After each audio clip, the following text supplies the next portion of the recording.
Okay, here I am with the sub-county chief of Itula sub-county.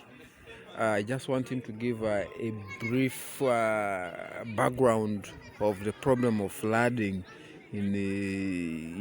by the Kochi River. He's just going to give us a brief history of how this all started and how it has affected the community. You're welcome, sir. Yeah, thank you. To begin with, I want to give applause to DRC for their interventions in the road sector. Oda Anton is my name, sub-county chief is my title, Itula sub-county local government is the sub-county I serve.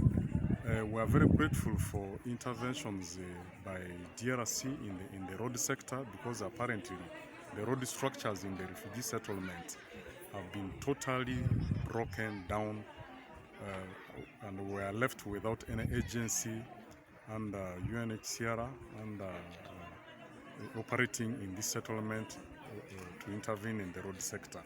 But if at all there is to be any intervention that will be very, very much most appreciated, will be interventions in regard to the flooding in apparently the better part of Waka parish, stretching from Borokonyo up to Kochi River. It so happens that as of now, the primary school, the health center are more or less not accessible to the extent that joint medical stores, when it brings drugs, it cannot. Drugs have to be ferried on heads. Yet these are sensitive. These are sensitive, which need to operate under regulated temperatures and facilities. Kochi River banks burst, giving way for the waters to flow uncontrollably without any particular channel to flow in. After they burst, there is need to do desilting, and it has to be addressed from as far as Kochi, that is the borderline between Obongi, Waka parish and Yumbe district. For any conclusive solution to the flooding in Waka parish, desilting has to be done, and barricades have to be built on the other side at the border point, at the border point of Kochi, between Yumbe and Palorinya. That is the little I think I can say for now. Thank you. Thank you. Yes, this is Herbert. I'm now at a stream called Kochi, which is believed to be the cause of flooding in some parts of the settlement. You can see the reason. People even crossing using canoes. You can see it is evident here that during times of heavy downpour, the water level rises above the river banks. I can see traces of water level rising here up to close to my knee level. So it means the water level in the stream increases by close to over a meter. You can see in the nearby forest or bushes here traces that water flows. Okay, this could be one of the potential places where water from the Kochi stream bursts the banks of the river or the stream and goes into the community and causes destruction. So yeah, this is one of the hints that we can get to. Okay, we are now boarding a canoe. We are now crossing the stream to get to the other side of the river where there are problems, where it's causing a lot of damage, where it has flooded and has cut off access to schools, to health centers. Now they are carrying us, you see.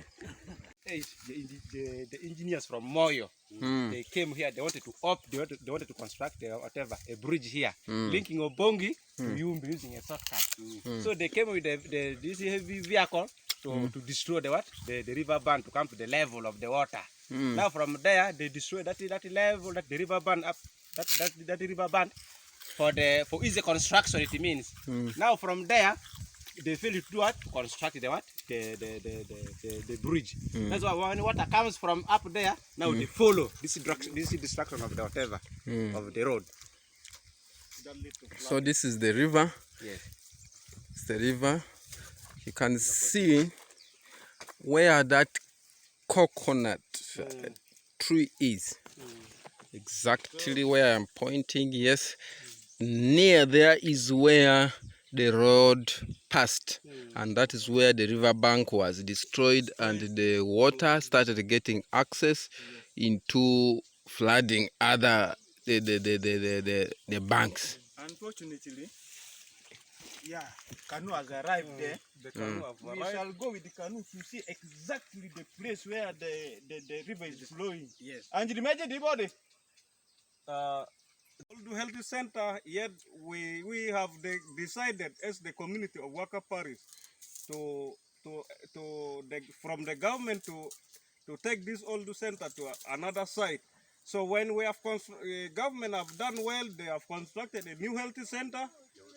Now the flooding follows using the new road which was opened by Moyo district, and we really have defeated. We need some help from the NGOs, from the district, including our sub-county. With the community, we are ready, but we don't have power, we don't have labor. We need some assistance for this flood control in Waka Parish.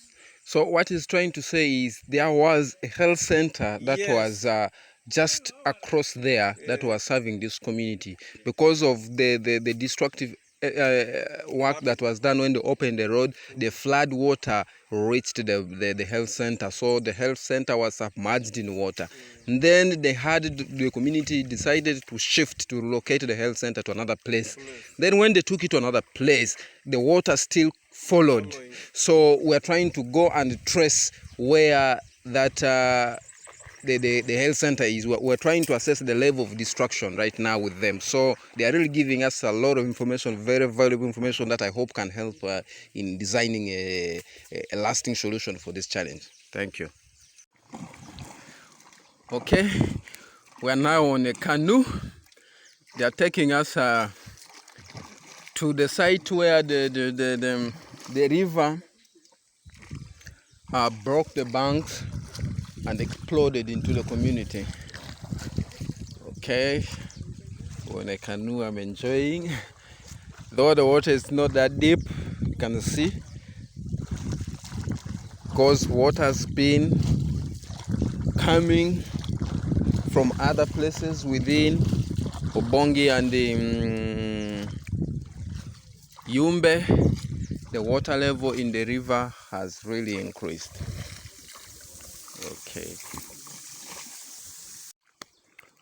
Okay, if you can see, that is exactly where the source of the destruction is. That spot there, that was where originally there was a road that was opened in 2008. It was meant to connect Obongi to Yumbe, but unfortunately when the road was done, it created a path, an easier way for water to start going, and eventually water started finding an easy access and entering to the community. This water, it entered and flooded. There was a nearby health center where the community were getting treatment from, but as I talk right now, it has been submerged and it has even been relocated. So This is the source of the destruction. Even at where the health center has been relocated to, this same water has reached. You see, this was as a result of people or the activities that were done without taking in consideration what would happen. So water has really burst the banks of the river. It's causing a lot of destruction. Yet this is a very productive place where people are doing a lot of farming. You can see along the banks of the river here, it's a very fertile place. Actually, it's the food basket of Obongi and even the entire West Nile probably it could support. But because it has been cut off, people can really not access their farmland. This is just because of a spot that has not been properly managed. But I think if something could be done, and even I believe can be done, and manage the source of the evil, where the water is coming from, I think this will create a lasting impact and change to the community. Really, it has broken down the community.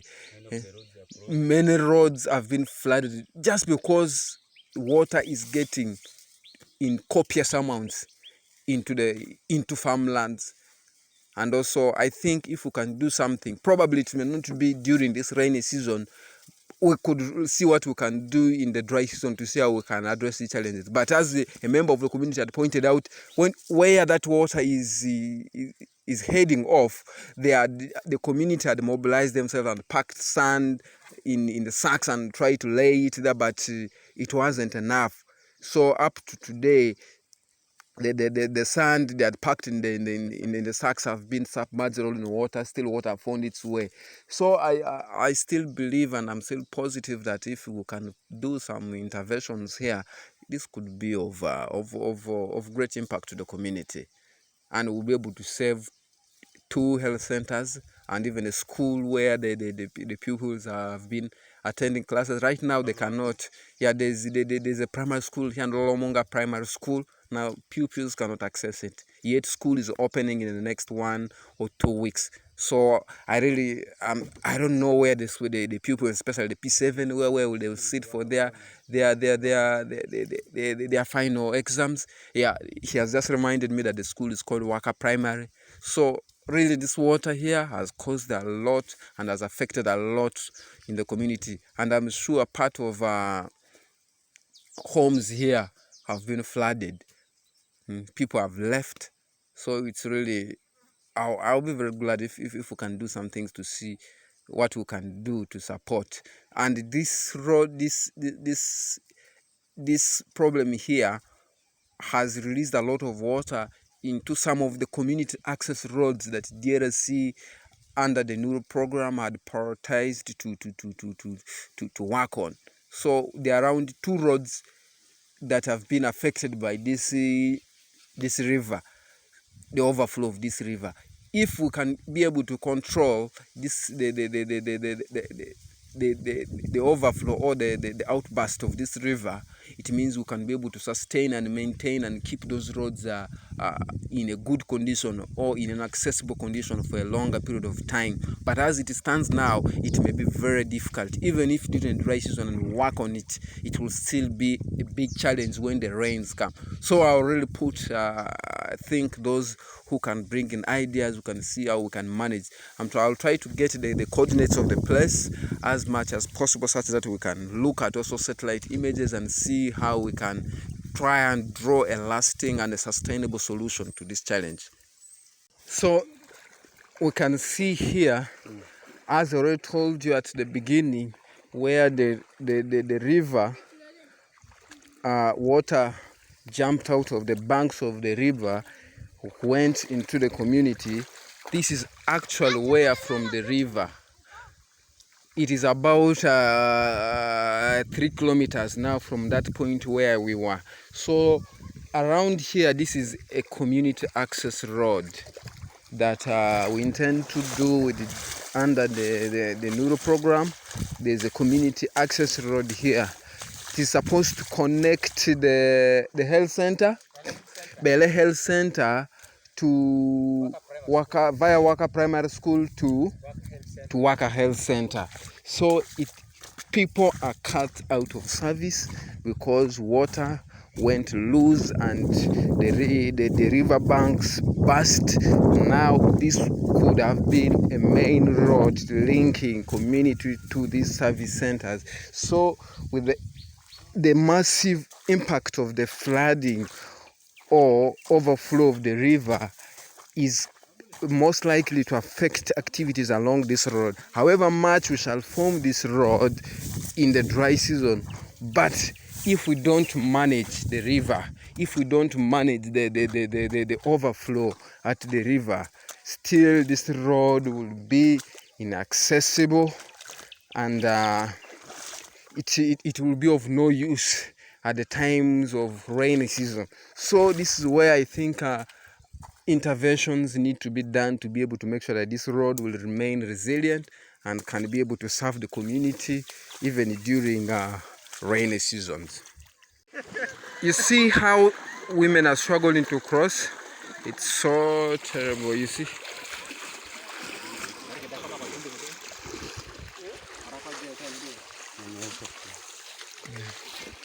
Oh my God. I'm going to cross. I hope I'm not carried away.